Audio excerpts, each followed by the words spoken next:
ஏன் அமித்ஷா ஓடி வருகிறார்? ஏன் அமித்ஷாவுக்கு என்ன கோபம்? அவர் இங்கே கொக்கரிக்கிறார், என்ன காரணம்? டெல்லியிலே ஆட்சியை மாற்றி விட்டோம், அரவிந்த் கெஜ்ரிவால் போய்விட்டார். ஹரியானாவிலே எங்களுடைய ஆட்சி வந்து விட்டது, அவர்களை தூக்கி எறிந்து விட்டோம். மகாராஷ்டிராவில் எறிந்து விட்டோம், அடுத்த இலக்கு தமிழ்நாடு தான் என்று சொல்கிறார். ஆனால் தமிழ்நாட்டிலே அவர்களால் காலூன்ற முடியவில்லை என்பதற்கு என்ன காரணம் என்றால் இந்த செம்மொழி தான் காரணம். இந்த செம்மொழியை உள்ளடக்கிய திராவிடம் தான் காரணம். இப்ப நான் கேக்குறேன், இங்க உட்கார்ந்திருக்க யாராவது ஒரு தங்கச்சி ஒரு அக்காவை எந்திரிச்சு முகத்தை வச்சு எந்திரிச்சாலும் சொல்லிடுவீங்களா? யாராச்சும் ஒரு சொல்ல முடியுமா? கருப்பா இருக்கிறவரெல்லாம் ஆதி திராவிடம் சொல்லிடுவீங்களா? கருப்பா தேவரில் கருப்பு இல்லையா? இப்பெல்லாம் ஐயர்லயே கருப்பு பண்ணிட்டாங்க. சிக்கல் அங்கதான். நீ பக்கத்துல பஸ்ல உட்காந்து பாருங்க, உட்காந்து ஒண்ணா எந்த ஊருங்க அம்மா? நான் சொல்றேன் சென்னைங்கன்னு சொல்லுவேன். சென்னையிலங்க என்ன பண்றீங்க? நான் வக்கீலா இருக்கேன். வக்கீல் எந்த கோர்ட்லங்க? ஹைகோர்ட்லீங்களா? எக்மோர்லீங்களா? எக்மோர்லீங்க. சேகர் பாபு தெரியுங்களா? சொந்தங்களா? இல்லைங்க. நாயுடு இல்லை, அவுட். சேகர் பாபு இல்லனா நாயுடு அவுட். ஒரு ஆஸ்பத்திரி யாராச்சும் ஒருத்தருக்கு மத்தவங்க சொல்ல கோச்சிங்க பகுத்தறிவாதி என் தங்கச்சி மதிவதனைக்கு ஒரு சின்ன ஆக்சிடென்ட், அது ஒரு ஆக்சிடென்ட் வச்சுங்க, ரத்தம் ஏத்தணும். என்னமா ஜாதின்னு சொல்றாங்கப்பா? இல்ல என்ன காசு உனக்கு என்ன? அதே எனக்கு தெரியாது. உனக்கு சொல்லுவாங்களே இந்த சமுதாயத்தில் உனக்கு சாதி வச்சிருப்பாங்களா? அடையாளம் நீ விரும்பலாம் ஏதோ ஒன்று வச்சிருப்பாங்க. ஒரு நாடாரோ செட்டியாரோ. இப்ப சேகர் பாபுக்கு வச்சுங்க, சேகர் பாபுக்கு ஒரு ரத்தம் ஏத்தணும், 1/2 கிலோ 1/2 லிட்டர் ரத்தம் ஏத்தணும் வச்சுங்க. ஒரு பேச்சுக்கு சொல்றேன், சேகர் பாபுக்கு ரத்தம் ஏத்தணும். உடனே அன்னி போய் என்னுடைய புருஷன் சுத்தமான நாயுடு ரத்தம் தான் சொல்லுவீங்களா? ஏத்தனா செத்து போடுங்க. சேகர் பாபா அப்பா கிராஜுவேட்டா? ஏன்னா சேகர் பாபா உங்க அப்பா பட்டதாரியா? உங்க அப்பா பட்டதாரியா? உங்க தாத்தா பட்டதாரியா? சொத்து இருந்திருக்கும். கொங்கு வேளாண் இருக்கவங்க என் தொகுதிக்கு வாங்க, ஒவ்வொருத்தருக்கும் 60 ஏக்கர் 70 ஏக்கர் திறந்தோப்பு இருக்கும். வண்டி மிட்டா மராசா இருப்பாங்க. ஆனா அவங்க அப்பா யாருன்னு கேளுங்க, 8வது படிச்சிருப்போம் 10வது படிச்சு அதுக்கு மேல விட மாட்டான். இல்ல பெண்ணை விட பெருமை என்னடா இருக்கு? பெண்ணாக பிறப்பதான் பெருமைன்னு சொன்னா 2500 ஆண்டுகளுக்கு முன்னால் பெண்கள்லாம் பாவம் படிக்காத அந்த பெண்ணை பாவையோனில் பிறந்தவர்கள் சமஸ்கிருதம் பிராமணர்கள். அவள் சமஸ்கிருதமும் தமிழும் நேர் நேர் எதிரி. எல்லா தத்துவங்களையும் உலகியல் தத்துவங்களை எல்லோரும் சமம், ஜாதியில் சமம், மதத்தை எல்லாம் சமம்னு சொன்னது தமிழ். இதுக்கு நேர் மாறா இல்ல நாங்கெல்லாம் காலில் இருந்து பிறந்தோம், அங்க இருந்து பிறந்தோம், இங்க இருந்து பிறந்தது சமஸ்கிருதம் பிராமணர்கள். தலைவர் கலைஞர் பிறந்த நாள் விழாவை இந்த ஆண்டு செம்மொழி திருநாளாக நம்முடைய அன்பிற்குரிய தலைவர் அறிவித்து கட்சியின் சார்பிலும் அரசின் சார்பிலும் செம்மொழி நாளாக கொண்டாட வேண்டும் என்று கட்டளையிட்டதை ஏற்று அரசின் சார்பில் பல்வேறு நிகழ்ச்சிகள், கழகத்தின் சார்பில் மாவட்ட கழகத்திலே தொடங்கி பகுதி கழகம், ஒன்றிய கழகம், வட்டக்கழகம், அதே போல புறநகர் பகுதியிலே ஒன்றிய கழகம், கிளைக்கழகம் என்று சொல்லி 1000க்கும் மேற்பட்ட நிகழ்ச்சிகள் இன்றைக்கு தமிழ்நாடெங்கும் நடந்து கொண்டிருக்கிறது என்பதை நீங்கள் செய்தித்தாள் வாயிலாக, ஊடகங்கள் வாயிலாக அறிவீர்கள். என்றாலும் கூட 10,000 நிகழ்ச்சிகள் தமிழ்நாட்டிலே நடந்தாலும் அதிலே முத்தான நிகழ்ச்சியை நடத்துவதில் வல்லவர் சேகர்பாபு என்கிற காரணத்தினால் இன்றைக்கு இந்த நல்ல நிகழ்ச்சியை ஏற்பாடு செய்து பல்வேறு பணிகளுக்கிடையே சென்னை மண்டலத்தில் இருக்கிற 33 சட்டப்பேரவை தொகுதிகளை கலந்துரையாடுகின்ற வாய்ப்பினை தலைவர் கலைஞர் அவர்கள் வழங்கி அந்த பணியிலே நான் முனைப்போடு இருந்தாலும் கூட விடாது என்னை துரத்தி விடாது கருப்பு என்பதை போல இந்த நிகழ்ச்சிக்கு என்னை வரவழைத்திருக்கிறார் நம்முடைய சேகர் பாபு அவர்கள். தொலைபேசியில் என்னை அழைத்தால் சாமி சரணம் என்பார், நான் பெரியார் வாழ்க சொன்னோம். இப்படி இருவேறு கொள்கைகள் இருந்தாலும் கூட ஒரு இயக்கத்தின் கீழ் அண்ணன் தம்பிகளாக பணியாற்றுவது கலைஞரின் உடன்பிறப்புகள், முதலமைச்சருடைய தம்பிமார்கள் என்ற உணர்வோடு இங்கே நாம் எல்லோரும் கூடியிருக்கிறோம் கலைஞரை வாழ்த்துவதற்காக. கலைஞருடைய பிறந்த நாளை இந்த ஆண்டு செம்மொழி திருநாள் என்று கொண்டாடுவதற்கு காரணம் என்ன? நம்முடைய தமிழன் பிரசன்னா அவர்கள் இங்கே ஆதாரத்தோடு, அவருக்கே உள்ள ஆவேசம், அவருக்கே உடைய அறிவுபூர்வமான பார்வையோடு கீழடியை தொட்டார். அதேபோல இரும்பின் வயதை நிர்ணயித்தவர்கள் நாங்கள் தான் என்றெல்லாம் சொன்னார். இவையெல்லாம் இன்றைக்கு ஏன் நம்முடைய முதலமைச்சருக்கு தேவைப்படுகிறது? இன்றைக்கு ஏன் அவரை பார்த்தால் பயம்? நான் உங்களுக்கு பெருமையோடு சொல்லுகிறேன், எங்கே தமிழ் வருகிறது, ஏன் செம்மொழியாக கலைஞர் ஆக்கினார் என்றால், இந்த சட்டமன்ற தேர்தலை நாம் எப்படி சந்திக்க வேண்டும் என்று நான் நண்பர்களிடத்திலே பேசுகிற போதெல்லாம் சொல்லியிருக்கிறேன். இங்கேயும் குறிப்பிட்டு சொல்ல விரும்புகிறேன். கழக நிர்வாகிகளுடைய கூட்டத்திலே மட்டும் அதை எடுத்து சொன்னால் போதாது, பொதுமக்களுக்கும் போய் சேர வேண்டும் என்பதற்காக சொல்லுகிறேன். தமிழ் எங்கே வருகிறது, திராவிடம் எங்கே வருகிறது, அதை ஏன் கலைஞர் தூக்கி பிடித்தார், அதனுடைய விளைவுகள் எப்படி இருக்க வேண்டும், எப்படி இருக்கும், இந்த செம்மொழி திருநாள் இல்லை என்றால், கலைஞர் இல்லை என்றால், அண்ணா இல்லை என்றால், பெரியார் இல்லை என்றால் தமிழ் என்னவாக ஆகியிருக்கும்? ஒருவேளை தமிழ் அப்படி ஆகாமல் போயிருந்தால் இந்திய தேசத்தில் தமிழர்கள் என்னவாக ஆகியிருப்பார்கள் என்பதெல்லாம் தொடர் வினாக்கள், தொடர் சங்கிலிகள். இன்றைக்கு இருக்க அரசியலோடு நீங்கள் பொருத்தி பார்க்க வேண்டும். நம்முடைய முதலமைச்சர், திராவிட மாடல் ஆட்சியினுடைய நாயகர் தலைவர் கலைஞர் அவர்கள் எவ்வளவு உயரத்தை தொட்டாரோ அதையும் தாண்டி தொடக்கூடிய ஆற்றல் தனக்கு உண்டு என்பதை நாள்தோறும் நிரூபித்துக் கொண்டிருக்கிற ஒரு மனிதர். நான் எல்லா கூட்டங்களிலும் சொன்னேன், தலைப்புக்கு பின்னால் வருகிறேன். இந்த மண்ணில் இன்றைக்கு சட்டமன்ற தேர்தலை நாங்கள் நாடாளுமன்ற தேர்தலை போல பார்ப்பதற்கு என்ன காரணம் என்று சொல்லிவிட்டு சொன்னேன். தமிழ்நாட்டுடைய முதலமைச்சராக நம்முடைய அன்பிற்குரிய தலைவர் வருவதிலே எந்த தயக்கமும் எந்த சறுக்கலும் எந்த தடையும் இருக்க வாய்ப்பில்லை. ஏதோ திமிரோடு சொல்வீர் என்பதற்காக அல்ல. ஆட்சி நடத்துகிற விதம், அவர் கொடுத்து கொண்டிருக்கிற திட்டங்கள், இவையெல்லாம் இன்றைக்கு பெண்களும் ஆண்களும் அவர் பக்கம் நிற்கிறார்கள். ஒரு நடுநிலைமையான பெண்மணி உதகையிலே சொன்னார் என்று சொன்னேன். ஊட்டிக்கு 5 நாள் ஓய்வுக்கு வந்திருந்தார் முதலமைச்சர். கட்சி சார்பில்லாத ஒரு பெண்மணி காரை நிறுத்தி அவரோடு செல்போனிலே செல்ஃபி எடுத்துக்கொண்டு அவர் சொன்னார், நான் எந்த கட்சியும் சேர்ந்தவரில்லை சார், நான் எந்த கட்சியும் சார்ந்தவரில்லை. ஆனால் ஒன்று சொல்கிறேன், உங்களுடைய திட்டம் போய் சேராத கிராமம் வீடு தமிழ்நாட்டில் இருக்க வாய்ப்பே இல்லை என்று சொன்னார். ஆக அப்படிப்பட்ட திட்டங்கள் எல்லாம் தீட்டுக் கொண்டிருக்கிற முதலமைச்சரை நாம் இன்றைக்கு பெற்றிருக்கிறோம். அதற்காகவா அவர் முதலமைச்சராக வர வேண்டும்? நிச்சயமாக வர வேண்டும். ஆனால் அதற்காக மட்டுமல்ல. ஏன் அமித்ஷா ஓடி வருகிறார்? ஏன் அமித்ஷாவுக்கு என்ன கோபம்? ஒரு மாநில கட்சி எதிர்க்கட்சியாக கூட இல்லை. பாரதிய ஜனதா கட்சி எதிர்க்கட்சியாக வருமா என்றால் ஒரு காலத்திலும் இங்கே வருவதற்கு வாய்ப்பே இல்லை. அவர் இங்கே கொக்கரிக்கிறார். என்ன காரணம்? சென்ற நாடாளுமன்ற தேர்தலில் 5 நாள் தொடர்ந்து 5 இடங்களிலே மோடி பேசினார். என்ன காரணம்? பிஜேபிக்கு எவ்வளவு செல்வாக்கு இருக்கிறது என்று உளவுத்துறை தன் கையிலே வைத்திருக்கிற அமித்ஷாவுக்கு தெரியும், பிரதமருக்கு தெரியும். ஆனால் நாடாளுமன்ற தேர்தலுக்கு 5 முறை வருகிறார். என்னுடைய நீலகிரிக்கு தனியாக 2 நாள் வருகிறார். இப்போது அமித்ஷா சொல்லுகிறார், டெல்லியிலே ஆட்சியை மாற்றிவிட்டோம், அரவிந்த் கெஜ்ரிவால் போய்விட்டார். ஹரியானாவிலே எங்களுடைய ஆட்சி விட்டது, அவர்களை தூக்கி எறிந்து விட்டோம். மகாராஷ்டிராவில் எறிந்து விட்டோம், அடுத்த இலக்கு தமிழ்நாடு தான் என்று சொல்கிறார். என்ன காரணம்? அவர்களுக்கு எது உறுத்துகிறது? அவருடைய படையெடுப்பு எல்லா வடமாநிலங்களையும் செல்லுபடியாகிறது. எல்லா இடத்திலேயும் ஆட்சியை பிடித்து விட்டார்கள், நேரடியாகவும் மறைமுகமாக பிடித்து விட்டார்கள்.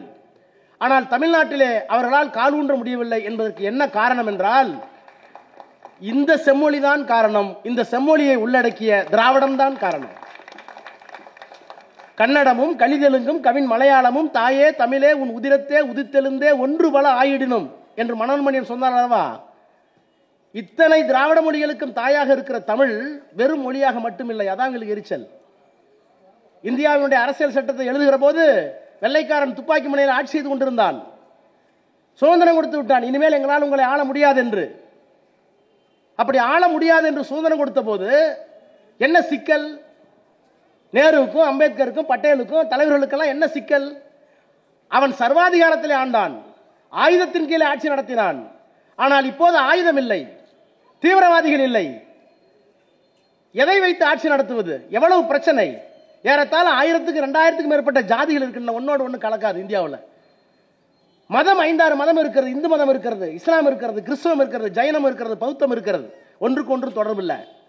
அப்ப மதங்கள் வேற, ஜாதிகள் வேற. உணவு ஒன்னா இல்ல. தமிழ்நாட்டுடைய உணவு காஷ்மீர்ல இல்ல, ராஜஸ்தான் உணவு ஒரிசாவில் இல்ல, ஒரிசாவின் உணவு மேற்கு வங்காளத்தில் இல்ல. உடை ஒன்னா, நம்ம கட்டுற வேட்டி அங்க இல்ல, அவங்க போடுற குருதா நம்மள்ட்ட இல்ல. அப்ப உணவு வேற, உடை வேற, பழக்க வழக்கங்கள், பண்பாடு ஒன்னா இல்ல. நம்ம எல்லாம் காலையில திருமணம் பண்றோம், நல்ல நேரமா, ஏறும் பொழுதுமா, 12 மணிக்கு முடிச்சிருங்கம்மா, அது மாதிரி இறங்கும் பொழுதுதான் அங்க பண்ணாக்க ஒரு பொழுது இறங்கிருமா. இவர் நம்பிக்கை. டெல்லியில் எப்ப கேளு, டெல்லியில எல்லாம் ராத்திரி 8 மணி தான் கல்யாணம். அப்ப இத்தனை வேறுபாடுகளை உள்ளடக்கிய இந்தியாவை நாம் எப்படி ஒரு கட்டுப்பாட்டில் கொண்டு வர போகிறோம் என்று 2 ஆண்டு காலம் விவாதித்தான் அரசியல் சட்டத்தை உருவாக்கினார்கள். 2 வருஷம் அரசியல் நிர்ணய சபை. அந்த நிர்ணய சபையில் இத்தனை மொழிகளின் வேற்றுமை, இத்தனை சாதிகளின் வேற்றுமை, இத்தனை மதங்களின் வேற்றுமை, இந்த வேற்றுமைகள் எல்லாம் ஒற்றுமையாக மாற்றுவதற்கு எப்படிப்பட்ட அரசியல் சட்டத்தை தர வேண்டும் என்று 2 ஆண்டு காலம் தலைவர்கள் உட்கார்ந்து எழுதியதுதான் அரசியல் சட்டம். அதுக்காக உருவாக்கப்பட்டதுதான் அரசியல் நிர்ணய சபை. அதுல எல்லா வேற்றுமைகளையும் உள்ளடக்கி அங்கீகரித்தார்கள். வேற்றுமைகளை அங்கீகரிக்கணும். ஏன் சேகர்பாபு எனக்கு போன் பண்ணா சாமியே சரணங்கிறாரு. இப்ப நான் என்ன உடனே கடவுளை கற்பித்த முட்டாள் நான் சொல்றது சொல்லக்கூடாது, அது நாகரிகம் அல்ல. நான் என்ன சொல்றேன், பெரியார் வாழ்கன்னு சொல்றேன், அவ்வளவுதான். அந்த எல்லோட நின்னுக்கணும். அப்ப அவருடைய எனக்கு கடவுள் இல்லைன்னு அவருக்கு தெரியும். அவர் வீட்டில் போய் சாப்பிடணும்ல, அன்னி சாப்பாடு கொடுக்குறாங்கல்ல, அவர் என் வீட்டுக்கு வர்றாரு பெரம்பூருக்கு, சாப்பிட்றீங்கல்ல. அவருடைய வேற்றுமையை என்னுடைய வேற்றுமையை ஒன்றாக இணைத்து ஒற்றுமையாக வாழ்வது எப்படி என்பதை சொல்லிக் கொடுத்தது தான் அரசியல் சட்டம். நான் சொல்றதா நீ கேட்கணும், உன் வீட்டுக்கு நான் வர மாட்டேன், அவர் வீட்டுக்கு நான் போக மாட்டேன், வேறுபட்டுருவோம். இப்படி வேற்றுமையில் ஒற்றுமை எப்படி காண்பது என்பதற்காக உருவாக்கப்பட்ட அரசியல் சட்டத்தில் தான் யாராருக்கு என்னென்ன உரிமை. 2000 ஆண்டுகளாக தாழ்த்தப்பட்டவர்கள் படிக்கவில்லை, அவர்களுக்கு என்ன உரிமை? அதே மாதிரி 2000 ஆண்டுகளாக ஜாதியில பெரியவர்கள் சொல்லிக்கலாமே தவிர பிற்படுத்தப்பட்டவர்களும் படிக்கல. தேவர் படிக்கல, நாடார் படிக்கல, செட்டியார் படிக்கல, வன்னியார் படிக்கல, அவர்களுக்கு என்ன உரிமை? மொழி சிறுபான்மை இருக்காங்க, தமிழ்நாட்டில் தெலுங்கு பேசுறவங்க இருக்காங்க, கன்னடம் பேசுறவங்க இருக்காங்க, அவருக்கு மொழி சிறுபான்மைக்கு என்ன உரிமை? இத்தனை உரிமைகளை வரையறுத்து அந்த உரிமைகளை பாதுகாப்பதற்கு உச்சநீதிமன்றம், சுப்ரீம் கோர்ட், அதுக்கு என்ன வரம்பு? அந்த உச்சநீதிமன்றத்தில் நீதிபதிகளை நியமனம் செய்கின்ற குடியரசுத் தலைவருக்கு என்ன வரம்பு? அந்த குடியரசுத் தலைவரை தேர்ந்தெடுக்கிற நாடாளுமன்ற உறுப்பினர்கள் இருக்கிற அந்த அவைக்கு, பார்லிமெண்ட்டுக்கு என்ன வரம்பு? நாடாளுமன்ற உறுப்பினரை தேர்ந்தெடுக்கிறது தேர்தல் கமிஷன் இருக்கு, அந்த தேர்தல் கமிஷனுக்கு என்ன வரம்பு, என்ன அதிகாரம்? இவற்றையெல்லாம் சேர்த்து எழுதி வைத்தது தான் அரசியல் சட்டம். அந்த அரசியல் சட்டத்தில் ஒவ்வொரு மொழிக்கும் அடையாளம் வேண்டும், அவருடைய பண்பாட்டை இழந்துவிடக்கூடாது என்பதற்குத்தான் இந்தியாவை பிரிக்கிற போது அம்பேத்கர் ஒப்புக்கொண்டார், மொழிவாரி மாநிலங்களைத்தான் பிரிக்க வேண்டும். மொழிவாரி மாநிலம் தான். ராஜாஜி சொன்னார், தக்காணம் எல்லாம் தான் கேரளா, கர்நாடகா எல்லாம் பிரிச்சு ஒவ்வொரு தக்காண பீடபூமி ஆக்கலாம்னு பார்த்தாங்க. ஆனால் அன்றைக்கு இருந்தவர் சொன்னார்கள், எது மனிதனை இணைக்கும்? மொழிதான்டா இணைக்கும். மதம் சேர்க்காது, ஜாதி சேர்க்காது. ஜாதிக்குள்ளே 2 ஜாதி வந்துடும். எங்க ஊர்ல உடையார் இருக்காங்க நிறைய பேர். ஒரு சேர்மன் நின்னார், ஒருத்தர் உடையார் இல்ல, எதிர்த்து இன்னொரு பார்த்தாரு, இல்ல இல்ல அவர் மலைமான் உடையார், நான் நத்தமான் உடையார். அதுல 2 நீங்க ஆதி திராவிடர்னா அதுல 2. இந்த ஜாதி இருக்க எப்பவுமே உள்ள பிரிஞ்சுக்கிட்டே போகும், மதம் பிரிஞ்சுக்கிட்டே போகும். ஆனால் எது நம்மை ஒன்றாக இணைக்கும் என்றால் மொழி நம்மை ஒன்றாக இணைக்கும். அதனாலதான் மொழிவாரி மாநிலங்கள் வேண்டும் என்று அம்பேத்கரிடம் கேட்டபோது ஒப்புக்கொண்டார். இன்றைக்கு மொழிவாரி மாநிலங்கள் வந்ததனாலதான் தமிழ்நாடு, ஆந்திரா, கேரளா எல்லாம் இருக்கு. ஆனா அந்தந்த மாநிலங்களில் வேற்று மொழிகள் இருந்தால் சிறுபான்மையினருக்கு, மொழி சிறுபான்மையினருக்கு பாதுகாப்பு அரசியல் சட்டத்தில் இருக்கு. ஆக இப்படி உருவாக்குவதற்கு காரணம், மொழி அடிப்படையில் உருவாக்குவதற்கு காரணம், இந்தியாவில் எத்தனை பிரிவினைகள் இருந்தாலும் அத்தனை பிரிவுகளிலேயும் பண்பாட்டோடு நாகரிகத்தோடு ஒரு பிரிவினை இருக்க வேண்டும் என்று சொன்னால் எல்லா பிரிவினையும் போகணும். மதம் இல்லாமல் மனுஷன் வாழலாம், மதம் இல்லாமல் மனுஷன் வாழலாம், வாழலாம்ல. ஜாதி இல்லாமல் மனுஷன் வாழலாம்ல. ஒருத்தனுக்கு ஜாதி வேணாம், இப்போ வந்து சர்டிஃபிகேட் வந்துருச்சு, எனக்கு ஜாதி வேணாம்னா சர்டிஃபிகேட் கொடுத்தா அவன் தாசில்தார், ஜாதியற்றவன். எனக்கு எந்த மதமும் வேணாம், எனக்கே எந்த மதமும் வேணாம் சொல்றேன். என்ன இந்து நீங்க சொல்றீங்க, நான் இந்து இருக்க விரும்பல, என்ன பண்ணுவீங்க? நான் கோயிலுக்கு போறதில்ல, நான் சிவன் கோயிலுக்கும் போறதில்ல, விஷ்ணு கோயிலுக்கும் போறதில்ல. ஆனா என்ன இந்துங்கிறீங்க, நான் இருக்க விரும்பல, என்ன பண்ணுவீங்க? ஆனா வாழலாம்ல. எனக்கு மதம் இல்லைன்னா வாழலாம்ல, சுவாசிக்கலாம்ல, இந்த உலகத்தில் வாழலாம்ல, சாப்பிடலாம்ல. மொழி வேணாம்னு சொல்லிட்டு எவனா இருந்து பாரு. நான் பேசவே மாட்டேன், மொழியே வேண்டாம், இருக்க முடியுமா? நீ காட்டுக்கு தான் போகணும். அப்ப மதம் இல்லாமல் வாழலாம், சாதி இல்லாமல் வாழலாம், வாழ முடியும். ஆனால் மொழி இல்லாமல் வாழ முடியாது. அது அவன் உணர்வோடு வாழ்வோடு கலந்த ஒன்று. ஆனா தமிழுக்கு என்ன சிறப்பு என்றால், அங்கேதான் பெரியார், அண்ணா, கலைஞர் எல்லோரும் வருகிறார்கள். ஒரு மொழி பரிவர்த்தனைக்கான பாஷை, என் உணர்வு அவனுக்கு சொல்லணும், அவன் உணர்வு இவனுக்கு சொல்லணும் இருந்தா மொழி. ஆனால் இந்த மொழிதான் உலகத்திற்கு அறத்தை சொன்ன ஒரே மொழி. இந்த மொழிதான் வாழ்வியலை சொன்ன ஒரே மொழி. அதனாலதான் உலகத்தில் எல்லாமே நீகிரோவுக்கு சண்டை இருக்கு, வெள்ளக்காரனுக்கு சண்டை இருக்கு, மங்கோலியனுக்கு சண்டை இருக்கு, நிறத்தால் சண்டை, ஜாதியால் சண்டை, மதத்தால் சண்டை. கண்ணுக்கு தெரிகிற நிறத்தால் சண்டை கூட ஓரளவு தெரியுது, இவன் கருப்பா இருக்கான், வெள்ளையா இருக்கான், பரவாயில்ல. மங்கோலிய முகம் தட்டையா இருக்கு, அவன் முகம் தட்டையா இருக்கு. ஆனா இந்தியாவில் ஜாதியை உருவாக்குனாங்க பாருங்க பிராமணர்கள், இந்து மதம். எதுவுமே கண்டுபிடிக்க முடியாது. இப்ப நான் கேட்கறேன், இங்க உட்காந்துருக்க யாராவது ஒரு தங்கச்சி, ஒரு அக்காவை எந்திரிச்சு முகத்தை வச்சு எந்த ஜாதின்னு சொல்லிடுவீங்களா? எந்த ஜாதின்னு சொல்லிடுவீங்களா? யாராச்சும் ஒரு சொல்ல முடியுமா? முகத்தை வச்சு, நடைமுறையை வச்சு, உடைய வச்சு, கண்ணை வச்சு கருப்பா இருக்கிறவரெல்லாம் ஆதி திராவிடம் சொல்லிடுவீங்களா? கருப்பை தேவரில் கருப்பே இல்லையா? இப்பெல்லாம் ஐயர்லேயே கருப்புட்டாங்க. சிக்கல் அங்கதான். அப்போ யாரையும் பார்த்து ஜாதி சொல்ல முடியாது. நான் தான் அடிக்கடி சொல்லுவேன், இந்த ஜாதி தெரியணுங்கிறவன் பாடுற சேட்டையை பார்த்தீங்கன்னா, நீ பக்கத்தில் பஸ்ஸில் உட்காந்து பாருங்க, உட்காந்து ஒன்னா எந்த ஊருங்க அம்மா, நான் சென்னைங்க அப்படி நான் சொல்றேன், சென்னைங்கன்னு சொல்லுவேன். சென்னையிலங்க என்ன பண்றீங்க? நான் வக்கீலா இருக்குங்க. சரி, வக்கீல் எந்த கோர்ட்லைங்க? ஹைகோர்ட்லீங்களா, எக்மோர்லீங்களா? எக்மோர்லைங்க. சேகர் பாபு தெரியுங்களா? சொந்தங்களா? இல்லைங்க, நாயுடு இல்லை, அவுட். சேகர் பாபு இல்லைன்னா நாயுடு அவுட். இப்படி இந்த பிரசன்னா அவங்களோட இருக்காருங்களா? பிரசன்னா இல்லைங்க, பிரசன்னா இல்லைங்க, பிரசன்னா சொந்தக்காரங்களா இல்லை. அப்ப ஒரு ஆதி திராவிடர் இல்லை. ஒன்று ஒன்றா அவன் கழிக்கப்படுற பாடு. நேராக ஜாதியை கேட்க முடியாம என்ன காரணம்னா ஜாதி தெரியாது. உண்மை அதல்ல. யாரு மேல கீறுனாலும் ரத்தம் ஒண்ணுதான். ஆக மொத்தம் பிறந்ததெல்லாம் 10ஆம் மாசம் தான். நம்ப பட்டுக்கோட்டை அழகிரி, அதுதான் உண்மை. ஜாதி பொய். ஆனா அதை தூக்கி தான் அலையிற வேறுபாடு. நீங்க ஒண்ணு வேணாம், நீங்க ஒரு ஆஸ்பத்திரிக்கு போங்க. ஒரு ஆஸ்பத்திரி யாராச்சும் ஒருத்தருக்கு மத்தவங்க சொல்ல கோச்சிங்க, பகுத்தறிவாதி என் தங்கச்சி மதிவதனைக்கு ஒரு சின்ன ஆக்சிடென்ட், அது ஒரு ஆக்சிடென்ட் வச்சுங்க, ரத்தம் ஏற்றணும். என்னம்மா ஜாதின்னு சொல்றாங்கப்பா. உனக்கு என்ன இல்ல, என்ன காசு உனக்கு என்ன அடையாளம் தெரியாது. உனக்கு சொல்லுவாங்களே, இந்த சமுதாயத்தில் உனக்கு சாதி வச்சிருப்பாங்களே அடையாளம், நீ விரும்பலனாலும் ஏதோ ஒன்று வச்சிருப்பாங்க. ஒரு நாடாரோ செட்டியாரோ. இப்போ சேகர் பாபுக்கு வச்சுங்க, சேகர் பாபுக்கு ஒரு ரத்தம் ஏற்றணும், 1/2 கிலோ 1/2 லிட்டர் ரத்தம் ஏற்றுன்னு வச்சுங்க. அவர் 100 பேத்துக்கு ரத்தம் கொடுப்பாரு. அவ்வளோ இருக்கு ரத்தம் இருக்கா. ஒரு பேச்சுக்கு சொல்றேன், சேகர் பாபுக்கு ரத்தம் ஏற்றணும், தேவைப்படுது, ஒரு 1/2 லிட்டர் ரத்தம் தேவைப்படுது. உடனே அன்னி போய் என்னுடைய புருஷன் சுத்தமான நாயுடு ரத்தம் தான் ஒன்று சொல்லுவீங்களா? ஏத்தனா செத்து போடுவீங்க. சேகர் பாபு ஓ பாசிட்டிவ்னா, ஓ பாசிட்டிவ் யாரான்னு கூப்பிட்டா அவன் பறையனா இருப்பான், பள்ளனா இருப்பான், ஜக்கிலியா இருப்பான், ஒட்டனா இருப்பான், எவனோ ஒருத்தர் இருப்பான். அந்த ரத்தம் தான் சேரும். அதனாலதான் யாரு மேல கீறுனாலும் ரத்தம் ஒண்ணுதான். ஆக மொத்தம் பறந்ததெல்லாம் 10ஆம் மாசம் தான். அப்ப மதம் பிரிக்கிறது, ஜாதி பிரிக்கிறது, பண்பாடு பிரிக்கிறது, உணவு பிரிக்கிறது. எது நம்மை சேர்க்கிறது என்றால் மொழிதான் சேர்க்கிறது. ஆனால் அந்த மொழியில் தமிழ் மொழிக்கு இருக்கிற சிறப்பு என்ன தெரியுமா? ஏன் பெரியாரும் அண்ணாவும் கலைஞரும் திராவிட மொழியை தூக்கி நிறுத்தினாங்க? இந்த மொழிதான் பிரிவினை பேசாத மொழி. அது மட்டும் இல்ல, இந்த மொழிதான் பிரிவினை பேசிய மொழியை அழிக்க வேண்டும் என்று சொன்ன மொழி. மோடிக்கு அமித்ஷாவுக்கு என்ன கோபம்? ஏன் பறக்கிறாங்க? அவர்களுடைய மொழி இந்தி. அந்த இந்திக்கு மூலம் சமஸ்கிருதம். சமஸ்கிருதம் என்ன சொல்லுது? பிறவியிலேயே சாதி வித்தியாசம் உண்டுன்னு சொல்லுது. கடவுள் பிறக்கிற போதே பிராமணனை இப்படித்தான் படைத்தான், பிற்படுத்தப்பட்டவனை இப்படித்தான் படைத்தான், தாழ்த்தப்பட்டவனை இப்படித்தான் படைத்தான்.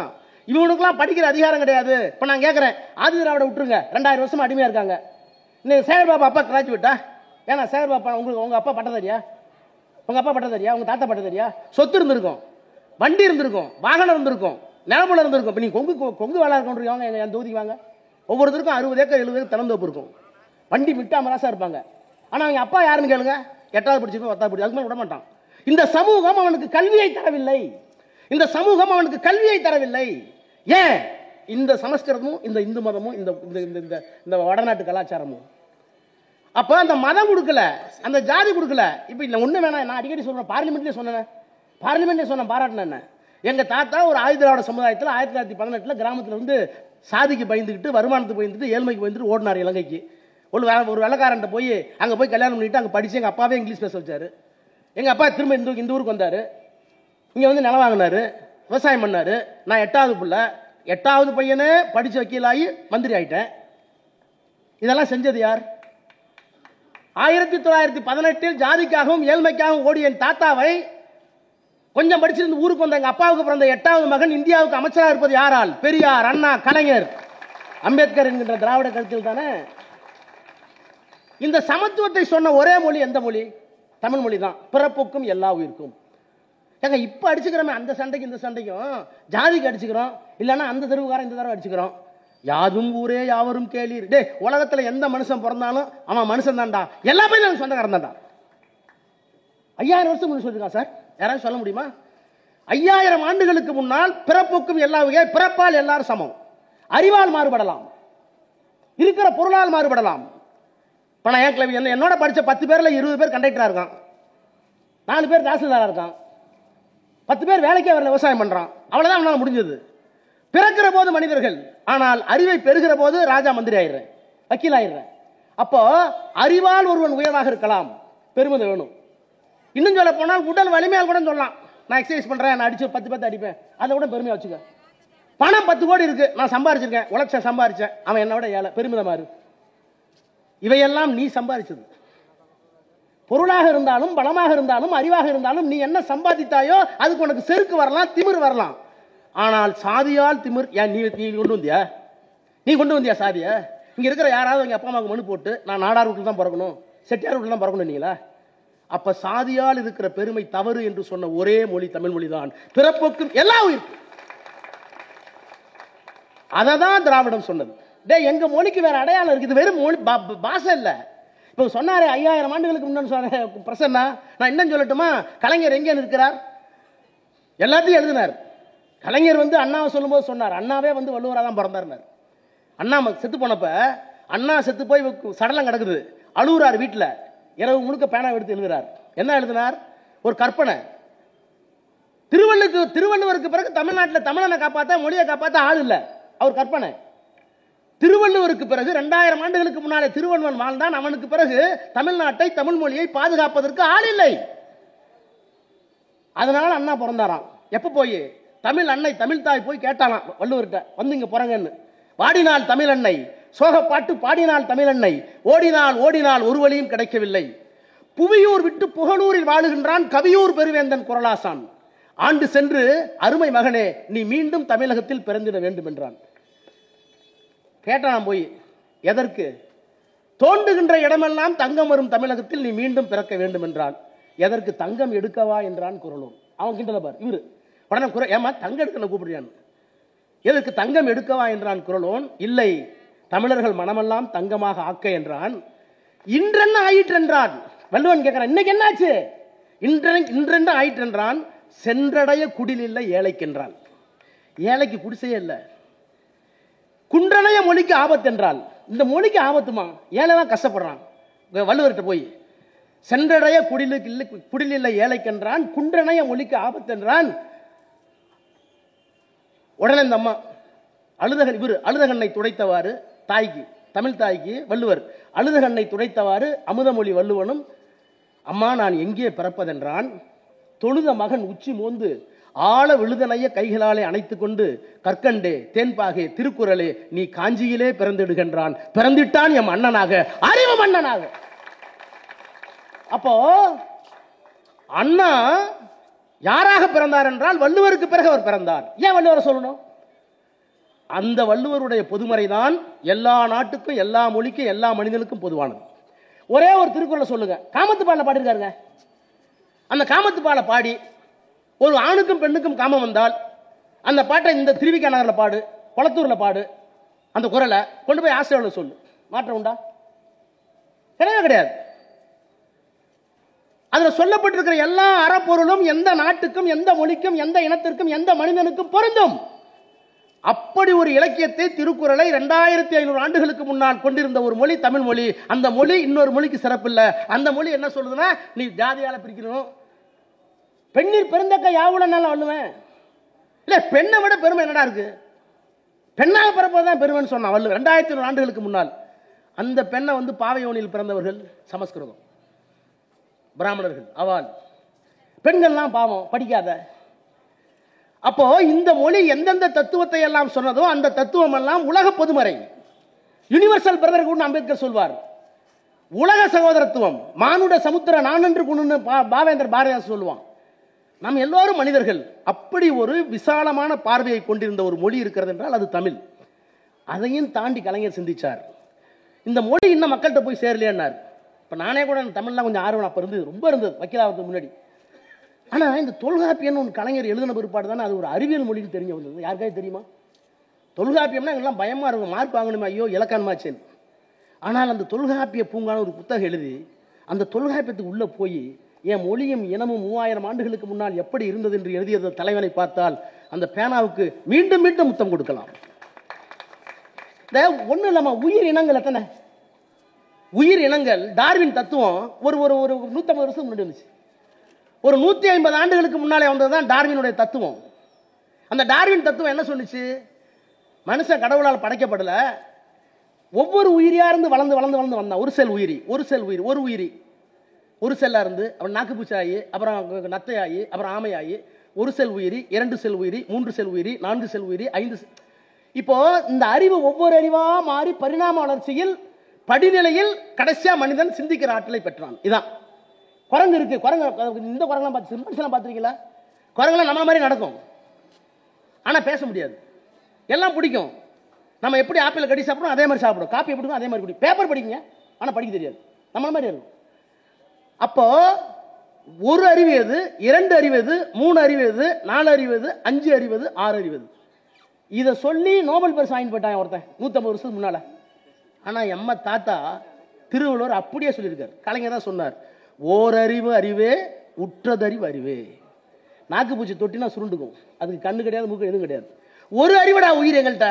அந்த ஒரு அறிவுல உயிர் தெரியுமா? நாக்கு பூச்சி தொட்டினா உற்றதறி தொட்டா சுனியும். 2 அறிவு அறிவே அதனோடு நாக்கே. 2 அறிவு உள்ள உயிர் இருக்குடா படைப்புல, நாக்கு மட்டும் தான் நீட்டும், அது போய் பட்ட டக்கு துணிடும். 3 அறிவு அதுவே அதனோடு மூக்கே, மூக்கு மட்டும் இந்த 3 இருக்கும். 4 அறிவு அதுவே அதனோடு கண்ணே. கண்ணு இல்லாத உயிர் எத்தனை இருக்கு பத்தியா? கண்ணு பல உயிருக்கு இருக்காது. என்ன கம்பளி பூச்சி உயிர் இருக்கா? கண்ணு இருக்கா? ஒண்ணு இருக்காது. 4 அறிவு அதுவே அதனோடு கண்ணே. அப்புறம் காது பல பேத்துக்கு இருக்க, பல உயிருக்கு இருக்காது. 4 அறிவு அதுவே 5 அறிவு அதனோடு செவியே.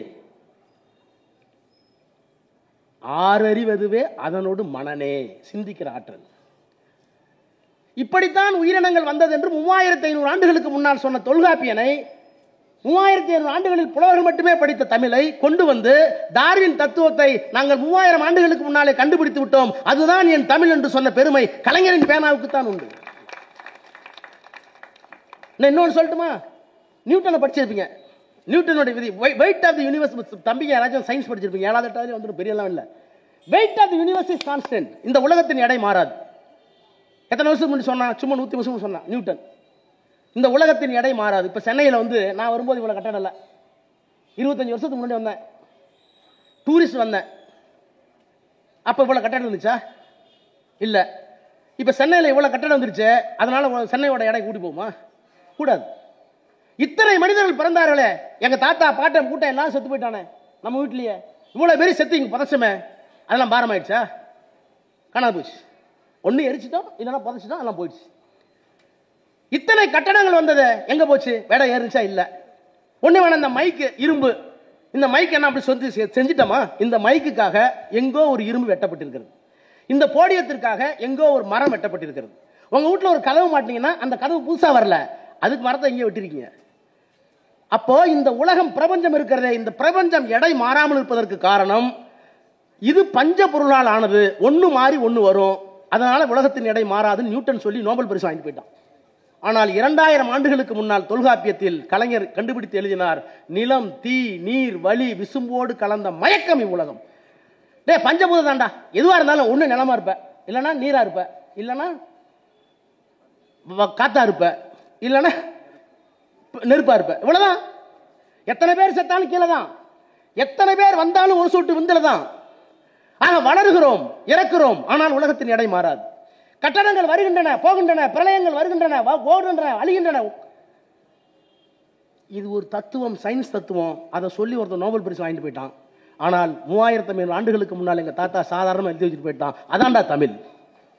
அப்போ உலக பொதுமறை தமிழாக இருக்கிற போது ஜாதி இல்ல மதம் சொல்ற மொழி இருக்கு, இந்த மொழி அவனுக்கு ஒப்புமையான மொழி அல்ல. சமஸ்கிருதமும் தமிழும் நேர் நேர் எதிரி. எல்லா தத்துவங்களையும், உலகியல் தத்துவங்களை எல்லோரும் சமம், ஜாதியில் சமம், மதத்தை எல்லாம் சமம்னு சொன்னது தமிழ், அறிவியலை சொன்னது தமிழ். இதுக்கு நேர் மாறா இல்ல, நாங்கெல்லாம் காலில் இருந்து பிறந்தோம், அங்க இருந்து பிறந்தோம், இங்க இருந்து பிறந்தது சமஸ்கிருதம், பிராமணர்கள். மூட நம்பிக்கை வளர்த்தது பிராமணியம். ஆக இந்த தமிழை தான் அண்டா கண்டுபிடித்தார். பெரியார் கூட அவ்வளவு சொல்ற, பெரியார் கூட தமிழ் பற்று எனக்கு கிடையாது, எனக்கு மனித பற்று தான் வேணும். மதிவதன் இருக்கு, நல்லா படிச்சவங்க. எனக்கு தேசாபிமானம் கிடையாது, பாஷாபிமானம் கிடையாது, எனக்கு நாட்டுப்பற்றே இல்லைண்ணா. என்னடா நாட்டுப்பற்று? நேற்று வரைக்கும் ஒரு பாகிஸ்தான் நம்மளோட இருக்க வரைக்கும் அவனு இந்தியன். அது பாவான அருமையா சொல்லுவார், எதுவரை உன் மொழி நீள்கிறதோ அதுவரை உன் நாடு, எதுவரை உன் மொழி வாழ்கிறதோ அதுவரை உன் இனம். நீங்க திருப்பதி நம்மளோட இருக்க வரைக்கும் தமிழ்நாடு தானே, அங்க தமிழ் தானே பேசலாம். அந்த மொழியை எடுத்துட்டீங்க, இப்போ ஆந்திராவில் சேர்ந்து முடிஞ்சு போச்சுல நாடு. இப்போ நாளைக்கு ஒன்று வேணாம், வடசென்னையை கழட்டி விட்டுருங்க, வேற நாட்டோட 10 வருஷத்துல மாறி போயிடலாம். அந்த உணர்ச்சியே இருக்காது, வேற நாட்டுக்கு போயிடுவான். அப்ப நாட்டு உணர்ச்சிங்கிறதே நான் ஒத்துக்கலன்னாரு பெரியார். பாஷாபிமான மொழி என்னையா பேசுறது தானே, அது என்னையா பெரிய தமிழ் என்ன உங்களுக்கு தெரியுமா? இந்த தமிழ் வணக்க பாடலை கலைஞர் கொண்டு வந்தார். நீராறும் கடலுத்த பாடுறீங்களே, இந்த நீராறும் கடலுத்த பாடலை அரசு பாடலாக பாட வேண்டும் என்று கலைஞர் கொண்டு வந்தப்ப கலைஞர் ஐயாவும் ரொம்ப நெருக்கமா இருந்தாங்க. அப்ப பெரியார் தான் சொன்னார், இதுக்கு முன்னாடி கடவுள் வாழ்த்து பாடிட்டு இருந்தீங்க. ஐயா சொன்னார், ஐயா இதுக்கு முன்னாடி கடவுள் வாழ்த்து பாடினீங்க, அது ஒரு பைத்தியக்காரத்தனம், அதுக்கு பதிலாக இது ஒரு பைத்தியக்காரத்தனமான்னு கேட்டார். இப்ப தமிழ் வாழ்த்து இது ஒரு பைத்தியம். ஏன்னா அவர் மொழியில மேல பெரிய பற்று கிடையாது. ஜாதி ஒழின்னு எல்லாரும் சமம், ஆண் பெண் சமம், எல்லாரும் படிக்கணும், எல்லாத்துக்கும் எல்லா வாய்ப்பு வரணும். கலைஞர்கிட்ட போய் கேட்டாங்க, ஐயா அப்படி சொல்றாருன்னு. அப்படி சொன்னால்தான் அவர் ஐயா, நான் இப்படி இருக்கணும் கலைஞர்னார். இதுதான் வேற்றுமையில் ஒற்றுமை. இப்போ ஒன்றும் இல்லை, ஆசிரியரும் கலைஞரும் பேசிக்க மாட்டாங்க. பிஜேபி கூட்டணி வச்சப்ப நான் மந்திரியா இருந்தேன், டெய்லி விடுதலையில் கலைஞர் அட்டாக் பண்ணி வரும். ஆசிரியர் ஒரு பாக்ஸ் போடுவார். மதியம் அப்புறம் ரொம்ப சின்ன பொண்ணு கேளு ஐயா சொல்லுவார். தினமும் கலைஞர் அட்டாக் பண்ணி திமுக அட்டாக் பண்ணி வரும். இவர் விடுதலையை பார்த்தா சங்கடப்படுவாரு. நான் மறைச்சு வச்சுட்டேன். ஒரு நாள் எழுதிருக்கேன், கட்டுரை எழுதிருக்கேன், படிச்சீங்களா? விடுதலையை மறைச்சு வச்சுட்டேன் கலைஞர்கிட்ட. விடுதலை எங்கன்னு கேட்டார். வரலைங்க அண்ணா. முரசொலி தவறுனாலும் தவறு, விடுதலை தவறாது, பொய் சொல்லாத எடுத்துட்டு வந்தார். நானும் சன்மானம் தான் கொண்டு கொடுத்தோம். ஏடா மோசமாக எழுதிருக்காரு ஆசிரியர்னு. படிச்சு பார்த்தாரு. பார்த்தாரு. உன் குருநாதரை காமிச்சு கூடாதுன்னு மறைச்சியா நீ அப்படின்னாரு. ஏன்னா நான் அங்கேருந்து வந்தவன்.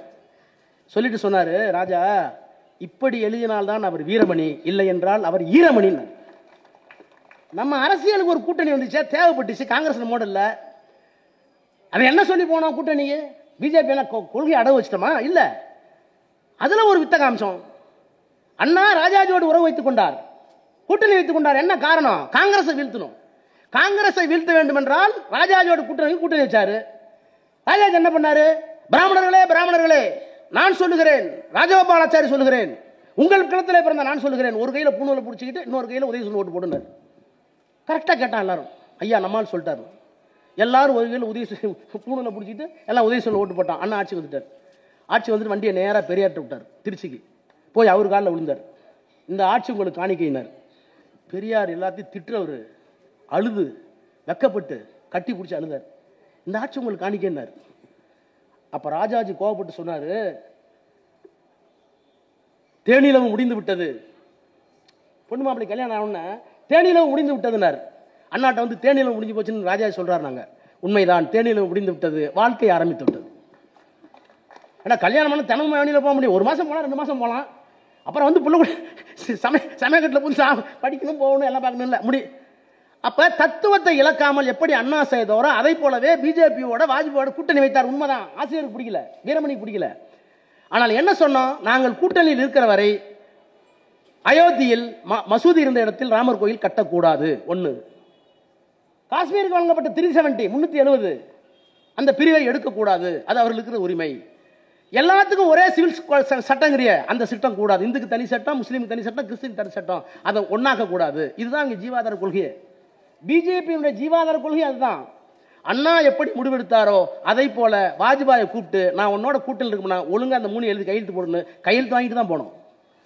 அதனாலதான் திமுக கூட்டணியில் இருக்கிற வரை அவங்களால ராமர் கோயில் கட்ட முடியல, 370 எடுக்க முடியல. இன்றைக்கு எல்லாத்தையும் கட்டி முடித்து விட்டார்கள்.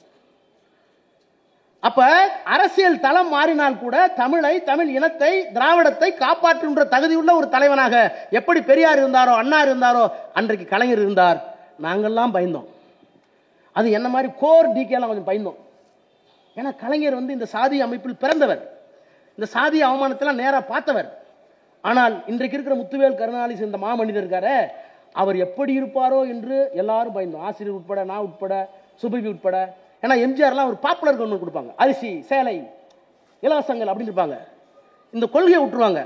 ஆனால் இன்றைக்கு சொல்லுகிறேன், பெரியார் என்ன கனவு கண்டாரோ, அண்ணன் எதை செய்தாரோ, கலைஞர் எதை செய்ய விரும்பினாரோ அதையெல்லாம் செய்து காட்டக்கூடிய ஒரு மகத்தான திராவிட இயக்க தலைவனாக இந்த தலைவன் தான் இருக்கிறார்.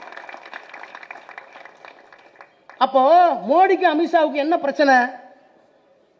அதை தான் அங்க இருக்கிறவங்க சொன்னாங்க, வடநாட்டுக்காரங்க சொன்னாங்க. எல்லாத்தையும் முடிச்சிட்டாங்க. பீகார் முடிஞ்சு போச்சு.